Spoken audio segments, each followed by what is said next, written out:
Parents liked my twin sister more than I did, so much that they spent my wedding money on her, so I broke up with them after saying no to my mom's selfish request.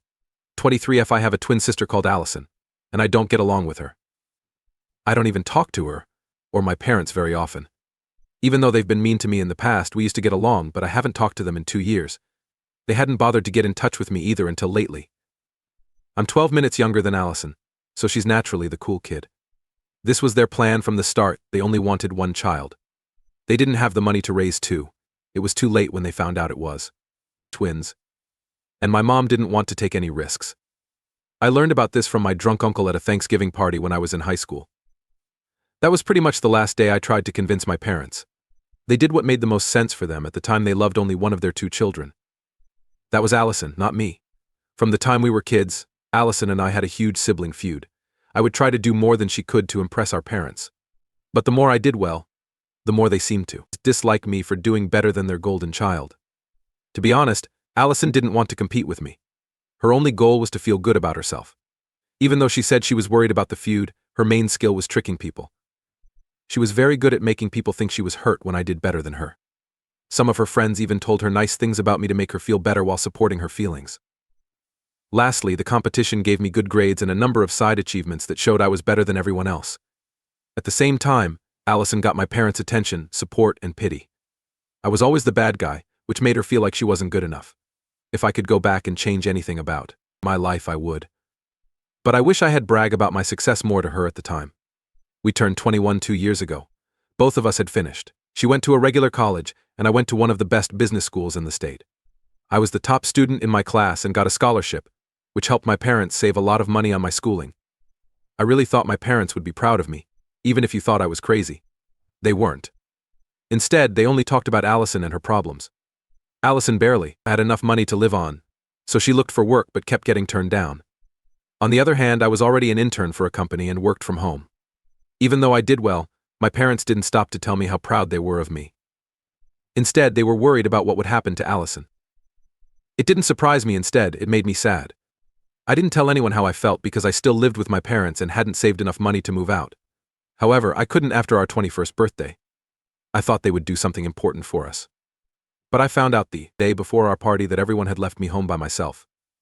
They only left me a note telling me they would be back in a few days after going to the beach with Allison and her friends. I remember very clearly how heartbroken I was when I read that note.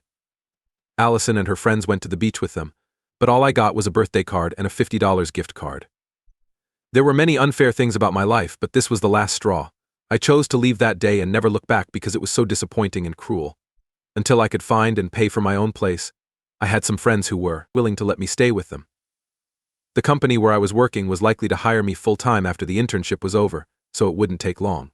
I didn't need a place to live for more than 2 months.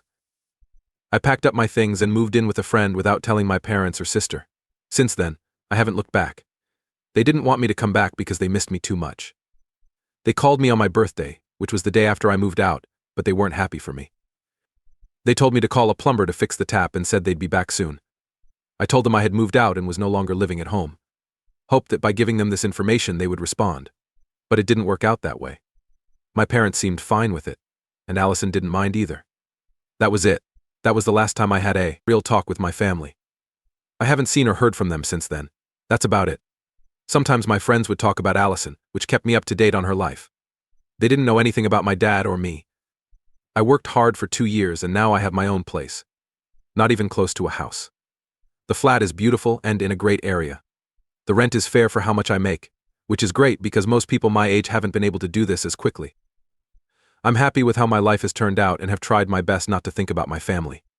Allison just got married to a businessman who is almost 10 years older than her, and they are now living together in California. Before 2 days ago, when I got a call from my uncle, I thought everything in my family was fine. He told me right away to go see my parents because they had been in a terrible car crash and wanted to see me. I went to the hospital right away because I'm not that cruel. After being hurt, they had already been in the hospital for a few days and were still getting better when I got there. Their car was hit by a truck. They were still alive, but they were badly hurt. So they didn't have health insurance. My dad always thought that if we took care of ourselves, we wouldn't have to go to the hospital. This was by far the silliest ideas I've ever heard. My parents called my sister right away, but she told them she wouldn't be back to help them. It looks like our parents were being rude when they asked her rich husband for money so soon after they got married. She didn't want her husband to think she was looking for money.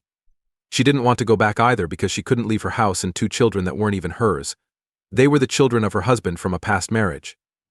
But she was too busy pretending to be a happy family with her husband's family to visit her parents in the hospital after a terrible car accident. She would have liked to help but couldn't. She would not have been able to buy even the plane tickets back home without her husband's help. She is, after all, a stay-at-home mom taking care of kids who aren't her own. Oh well. So much for being the star child and favorite daughter. I was shocked that they didn't call me first. It was even more annoying when my uncle told me that my parents now wanted me to pay for their hospital bills. It's a lot of money. And if I agreed, I'd have a hard time getting my money back. Spending so much money on people who have never loved or cared about me is not something I want to do. Someone else in their family can take care of them, I know that. Someone else will pay even if I don't. But it looks like my parents are more worried about how embarrassing it will be to beg for money. They told me that borrowing money from other people would be worse for my reputation than borrowing from me, because they would have to pay it back faster than I would. That's what they said when they asked me to settle their bills. They even told me I would get my money back fast. What should I do? I'm in a tough spot. I could embarrass my parents by not paying their medical bills and focused on myself, or I could pay for them, lose my money, and then have to wait forever for them to repay it. Truth be told, I don't want to help them at all. It's been 2 years since we last talked. I have a terrible relationship with my family that goes back as far as I can remember. I don't feel like helping them because I don't know them well enough. But am I not better than Allison if I don't help? It would be hard to accept that. After such a terrible accident, is it wrong for me not to want to help my parents pay their hospital bills? Number 1, hi there. I've chosen not to help my parents. I had to make a tough choice, but I was sure that someone else would take care of their bills. They don't need to worry. They called me because they didn't want to ask their other family members. They were too self-centered. They still don't know about my choice.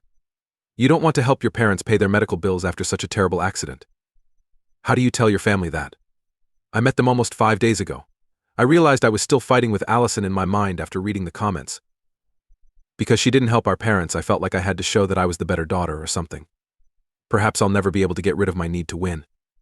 I try very hard, but it doesn't work. It's just what I am now. Most of the comments were negative about the fact that my parents don't have health insurance, and I agree. My dad was being silly when he told us not to do it. There's no way I could have helped them if I had been in their lives. He thought he was such a good driver that he didn't even have insurance on his car. They're glad the truck driver caused the accident because they would have had to pay for their own car repairs. That being said, I would say my parents are fine financially, since many of you have asked. They're not rich or poor. My father is in charge of sales at his business, and my mom works in HR at a smaller company. Their joint salary is enough for them to live well, especially now that they don't have to pay for me or Allison to live. As kids, Allison and I never had to worry about money, but we also couldn't afford to live a fancy life.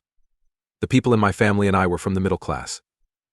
I don't understand why they can't pay their own sickness costs. They will be able to pay off their bills if they can borrow money and promise to pay it back in the end. They haven't given me a clear reason why they can't, and I don't think I'll ever get one. Second update, I told my parents I wouldn't pay their bills. I had been getting calls from them for a week, and yesterday I knew I couldn't avoid them and wait until they got out of the hospital. That's why I picked up the phone and told them I hadn't decided yet whether to help. As I thought they would, they didn't like it. Her broken ribs made her scream as loudly as she could. She used some bad words and called me selfish.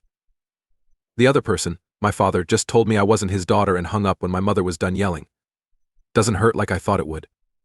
To be honest, I hadn't felt like their daughter in a long time. I don't remember the last time my parents made me feel loved.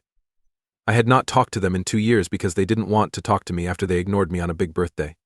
I had never really had parents in a lot of ways. I'm going to live my life the same way I have for the past 2 years and maybe even longer.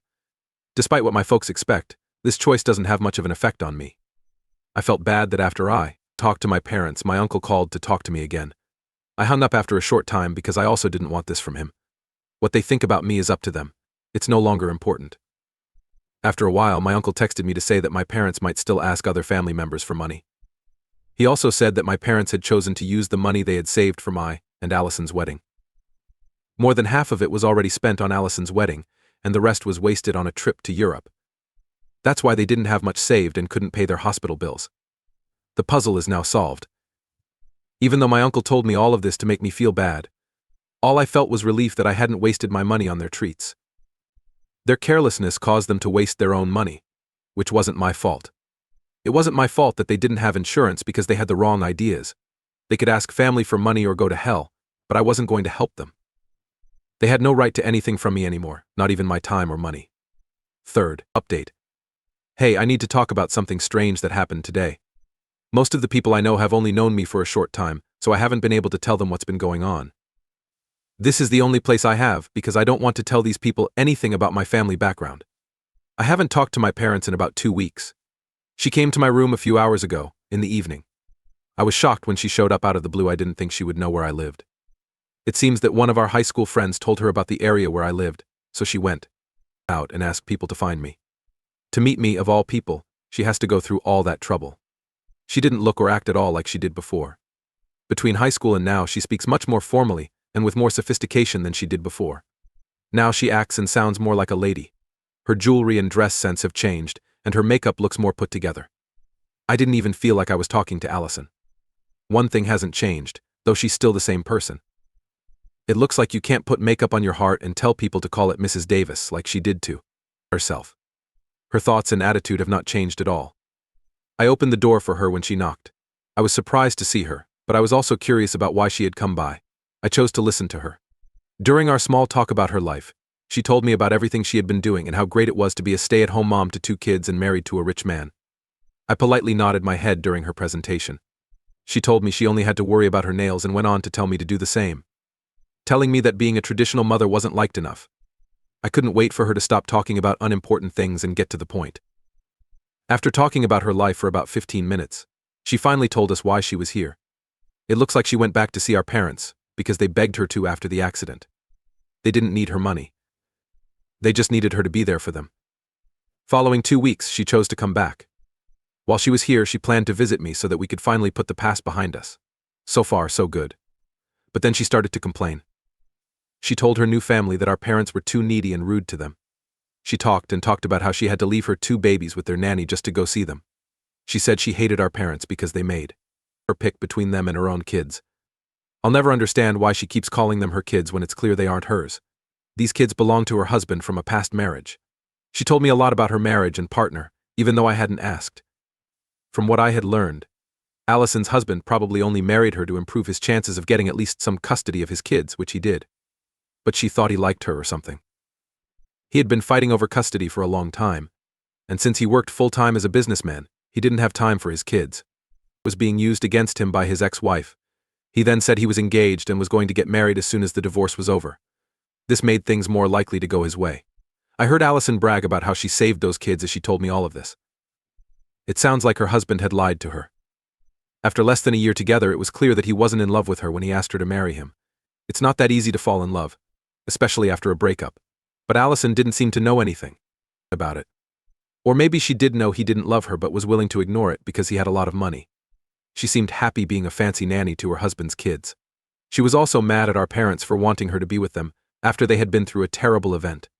She thought that being there for them was taking time away from her new family, which included a husband who probably didn't love her and 2 kids who weren't related to her physically. The kids seemed to be happy with their nanny, just like they were with her. Allison looks like someone who isn't thankful. I do not. Like my parents, but when she talked about how needy they were, I couldn't believe they had picked her over me so many times.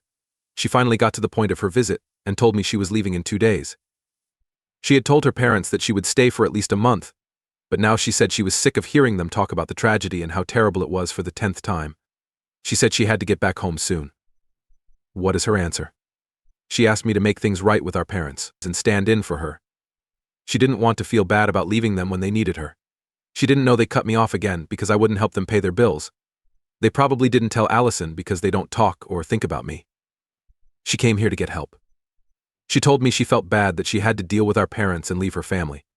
She planned to use her sympathy to get me to help take care of our parents emotionally, since she didn't feel up to the job.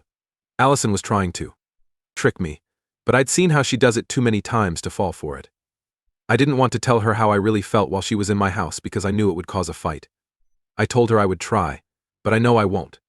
After telling me to stay in touch, she left. Which she didn't mean, we both knew. To be honest, I was glad to see her leave.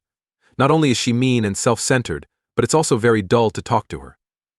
I didn't have much to say while she talked about how boring her life was in California. Her life is mostly about parties, her husband, and her stepchildren.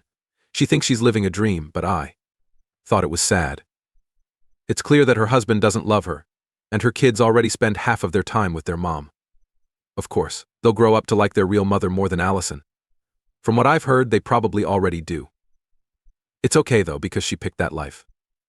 Because I picked this path, I will be far away from my family, who don't deserve even a quarter of my care or comfort. The most important thing I learned today is that I was right to stay away from my parents and sister. This is not something I want to be a part of. It's unlikely that they can think about anyone but themselves, especially Allison, because they're so mean and selfish. I feel bad about being linked to those kinds of people. As of now, I've been able to cut all ties with them for good. They probably won't be able to get in touch with me anytime soon. I blocked Allison as soon as she left. And I've also blocked my parents and other family members for a few days in the past. I don't think my family will be able to bother me anytime soon. It would be great if they didn't try to get in touch with me again after this. I'm much better off without them. Please do that and click the bell to stay up to date on more shocking real-life events going near you.